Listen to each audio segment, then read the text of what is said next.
ओम नमः शिवाय। श्री शिव महापुराण रुद्र संहिता युद्ध खंड 57वां अध्याय।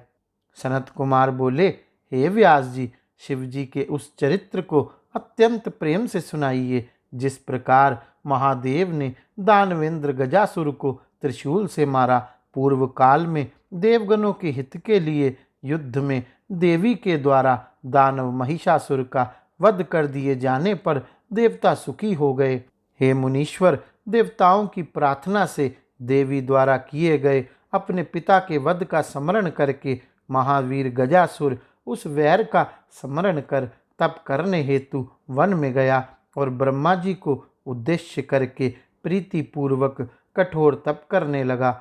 मैं काम के वशीभूत स्त्री तथा पुरुष से अवध्य हूँ, इस प्रकार मन में विचार कर वह तप में दत्त चित्त हो गया। वह हिमालय पर्वत की गुफा में भुजाओं को उठाकर आकाश में दृष्टि लगाए हुए पैरों के अंगूठे से पृथ्वी को टेक कर परम दारुण तप करने लगा।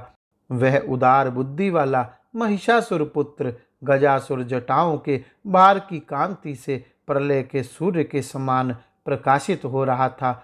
उसके मस्तक से उत्पन्न हुई तपोमय धूमाग्नि तिरछे ऊपर तथा नीचे के लोकों को तप्त करती हुई चारों ओर फैल गई। उसके मस्तक से प्रकट हुई अग्नि से नदी तथा समुद्र सूख गए, ग्रहों सहित तारे गिरने लगे तथा दसों दिशाएं प्रज्वलित हो गई। उस अग्नि से तप्त हुए इंद्र सहित संपूर्ण देवता स्वर्गलोक को त्याग कर ब्रह्मलोक को गए और ब्रह्मा जी से बोले कि पृथ्वी चलायमान हो रही है। देवगण बोले, हे विधे, गजासुर के तप से हम लोग संतप्त तथा व्याकुल हैं और स्वर्ग में स्थित रहने में समर्थ नहीं हैं, इसलिए आपकी शरण में आए हैं। हे ब्रह्मन, आप कृपा कर अन्य लोगों को जीवित रखने के लिए उस दैत्य को शांत कीजिए, अन्यथा सभी लोग नष्ट हो जाएंगे। हम लोग सत्य सत्य कह रहे हैं। इस प्रकार इंद्र आदि देवों तथा भृगु, दक्ष आदि से प्रार्थित हुए ब्रह्मा जी उस दैत्येंद्र के आश्रम पर गए। आकाश में मेघों से ढके हुए सूर्य के समान लोकों को तपाते हुए उसको देखकर विस्मित हो ब्रह्मा जी ने हंसते हुए कहा। ब्रह्मा जी बोले, हे दैत्येंद्र, हे महिष पुत्र, हे तात, उठो उठो, तुम्हारा तप सिद्ध हुआ। मैं तुम्हें वर देने के लिए आया हूँ, अपनी इच्छा के अनुकूल वर मांगो। सनत कुमार बोले, उस दैत्येंद्र गजासुर ने उठकर अपने नेत्रों से विभु ब्रह्मा जी को देखते हुए प्रसन्न होकर वर मांगने के लिए गदगद वाणी से कहा। गजासुर बोला, हे देव देवेश, आपको नमस्कार है। यदि आप मुझे वर दे रहे हैं तो मैं काम के वशीभूत स्त्री पुरुष से अवध्य हो जाऊं। हे विभो, मैं महाबलवान, वीर्यवान तथा देवता आदि से सदा अजय और संपूर्ण लोकपालों की समस्त संपत्ति को भोगने वाला हूँ। सनत कुमार बोले, इस प्रकार उस दैत्य के वर मांगने पर उसके तप से प्रसन्न हुए ब्रह्मा जी ने उसे अति दुर्लभ वर प्रदान किया। इस प्रकार वह महिषासुर पुत्र गजासुर वर पाकर अति प्रसन्नचित होकर अपने स्थान को चला गया।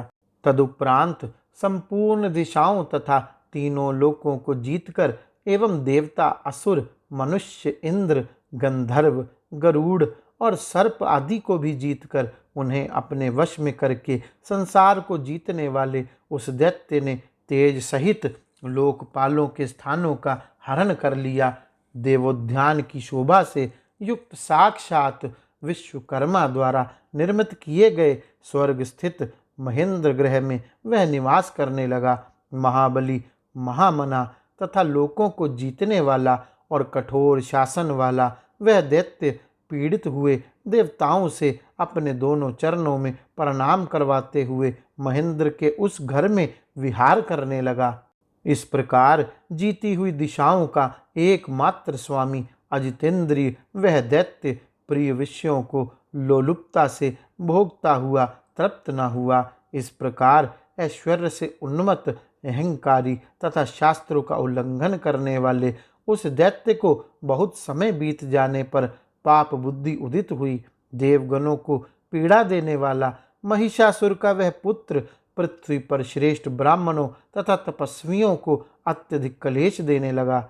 वह दुष्ट बुद्धि दैत्य पहले के वैर भाव का स्मरण करता हुआ देवताओं तथा सभी प्रमथों को और विशेषकर धर्मात्माओं को अति कष्ट देने लगा। हे तात, एक समय वह महाबली दैत्य गजासुर शिवजी की राजधानी काशी को गया। हे मुने, उस समय दैत्येंद्र के आने पर आनंद वन में निवास करने वालों का रक्षा करो, इस प्रकार का महाशब्द होने लगा। जिस समय अपने वीर्य और मद से उन्मत्त हुआ महिषासुर का पुत्र सभी प्रमथों को पीड़ित करता हुआ नगरी में आया, उसी समय गजासुर से पराजित हुए इंद्रादि सब देवता शिवजी की शरण में गए और आदर से प्रणाम कर उनकी स्तुति करने लगे। उन्होंने काशी में उस दैत्य के आगमन तथा विशेषकर वहां रहने वाले शिव भक्तों का अति दुख भी निवेदन किया। देवगण बोले, हे देवदेव, हे महादेव, आपकी नगरी में आया हुआ दैत्य गजासुर आपके भक्तजनों को कष्ट दे रहा है, अतः हे कृपानिधि आप उसका वध करें। वह भूमि पर जहाँ जहाँ चरण रखता है वहाँ उसके भार से अचल पृथ्वी भी चलायमान हो जाती है। उसकी जंघा के वेग से डालियों सहित वृक्ष गिरने लगते हैं। उसके भुजदंड के आघात से शिखरों सहित पर्वत चूर्ण हो जाते हैं। उसके मुकुट के संघर्ष से मेघ आकाश का त्याग करते हैं और उसके बालों के संपर्क से उत्पन्न नीलेपन को वे अब तक भी नहीं छोड़ते। जिसके निश्वास के भारों से ऊंची तरंगों वाले महासागर तथा नदियां भी जल जंतुओं के सहित बड़ा कल्लोल करती हैं। जिसके शरीर की ऊंचाई उसकी माया से 9 सहस्त्र योजन हो जाती है तथा मायावी उस दैत्य का विस्तार चौड़ाई का घेरा भी उतना ही हो जाता है। जिसके नेत्रों के पीलेपन और चांचल्य को बिजली आज भी नहीं धारण कर सकती है, वही बड़े वेग से यहाँ पर आ गया है। वह असह्य दैत्य जिस जिस दिशा में जाता है, काम से जीते हुए स्त्री पुरुषों से मैं अवध्य हूँ, इस प्रकार वहाँ कहता है। काशी की रक्षा में तत्पर रहने वाले हे देवेश, इस प्रकार हम लोगों ने उस दैत्य की चेष्टा का आपसे निवेदन किया, आप भक्तों की रक्षा कीजिए।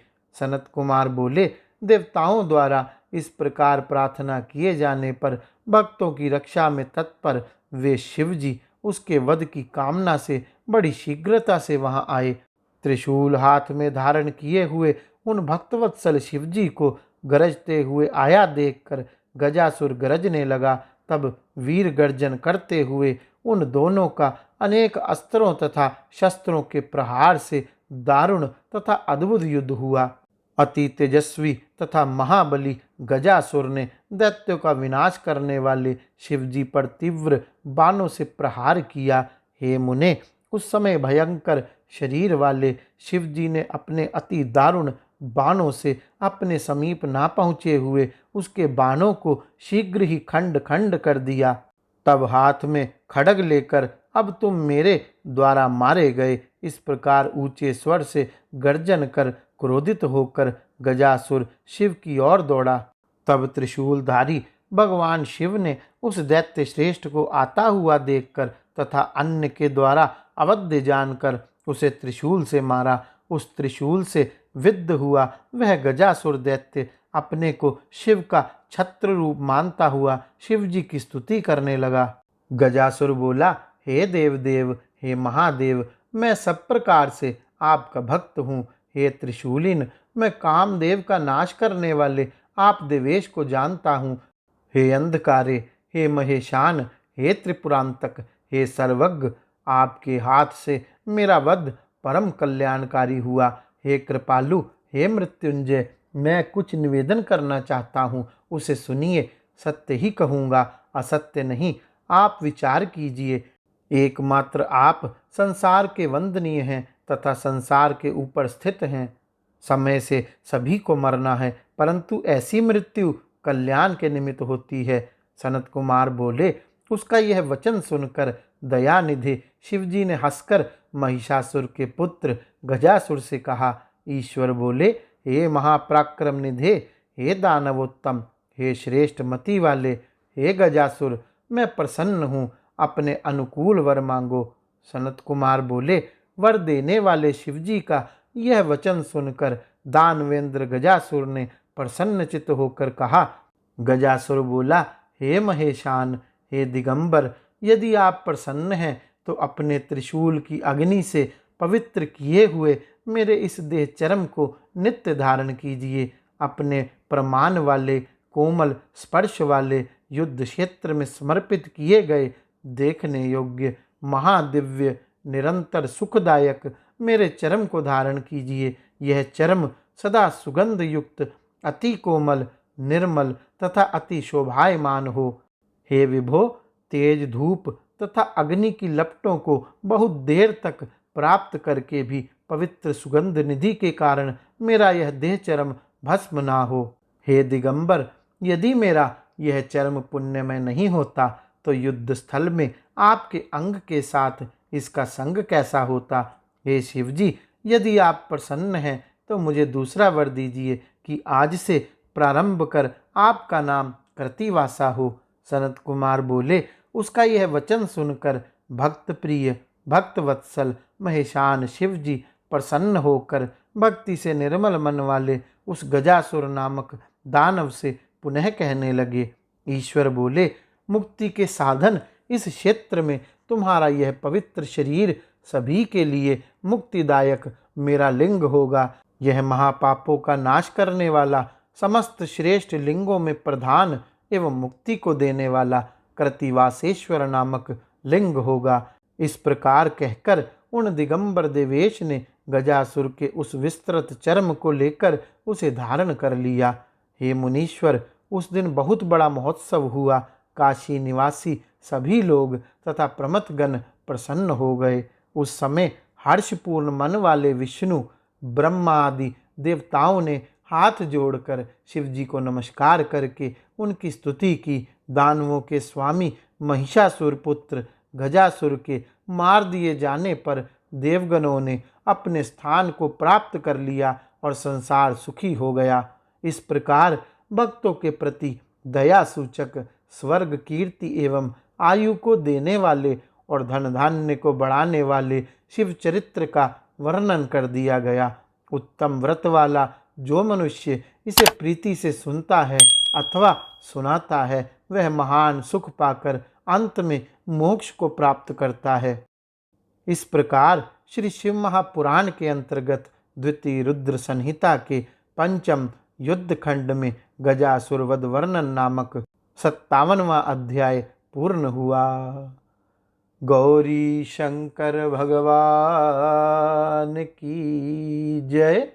ओम नमः शिवाय।